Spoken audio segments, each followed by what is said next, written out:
Bonjour, nous sommes le jeudi 16 juillet 2026 et le sujet est les véhicules électriques et le leasing social qui est de retour en ce 16 juillet.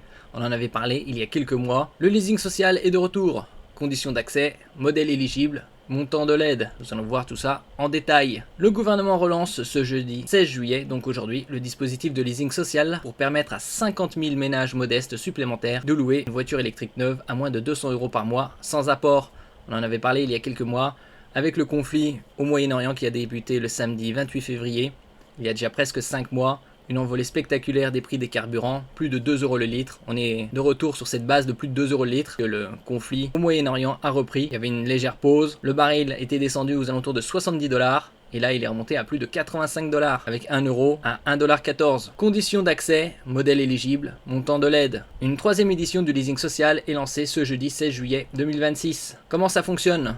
Dans ce dispositif de soutien à la location de longue durée, au moins 3 ans, avec ou sans obligation d'achat, les aides publiques dispensent de l'apport initial, en compensant la première mensualité, qui atteint généralement plusieurs milliers d'euros. L'État finance à chaque location à hauteur de 6 500 € maximum, contre 7 000 € l'an dernier. Mais l'aide a été renforcée pour les voitures, batteries et moteurs fabriqués en Europe à 9 500 €. N'oubliez pas de vous abonner pour plus de news nationales, européennes et internationales sur ce monde dans lequel nous vivons. Qui peut y prétendre ? En pratique, cette aide financière à la location d'une voiture électrique cible les ménages ayant un revenu fiscal de référence par part inférieur ou égal à 16 880 € par an et les gros rouleurs, entre guillemets, utilisant leur voiture personnelle pour des trajets professionnels, soit parce qu'ils travaillent à plus de 10 km de chez eux, soit parce qu'ils effectuent chaque année plus de 8000 km pour le travail. Les demandeurs doivent également être majeurs, domiciliés en France, métropole, Outre-mer et Saint-Pierre-et-Miquelon, et ne pas avoir déjà bénéficié du leasing social en 2024 ou 2025.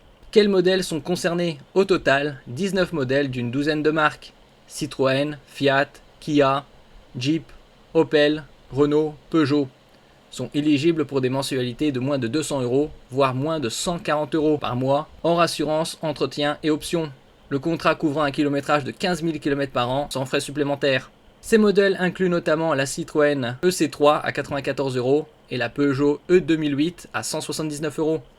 Chez Renault, la R5 est accessible dès 139 € et la R4 à 190 €, précisent les Échos. On a vu également au cours de ces derniers mois une augmentation des ventes de véhicules électriques à cause du conflit au Moyen-Orient, avec un prix du carburant à plus de 2 € le litre, que ce soit l'essence ou le gazole. Là, c'est reparti à plus de 2 € le litre en moyenne. Les véhicules sélectionnés doivent coûter moins de 47 000 €, posséder l'éco-score excluant la production chinoise et peser moins de 1800 kg. Cette dernière règle écarte la gamme de Volkswagen. Volkswagen qui va supprimer probablement 100 000 effectifs pour rester à flot. Quel est le coût de cette mesure ? Au total, cette nouvelle vague de soutien à la mobilité électrique est dotée d'une enveloppe de 401 millions d'euros, financée par les certificats d'économie d'énergie, CEE, qui mettent à contribution les fournisseurs d'énergie selon le principe du pollueur-payeur. Merci pour votre écoute et à la prochaine.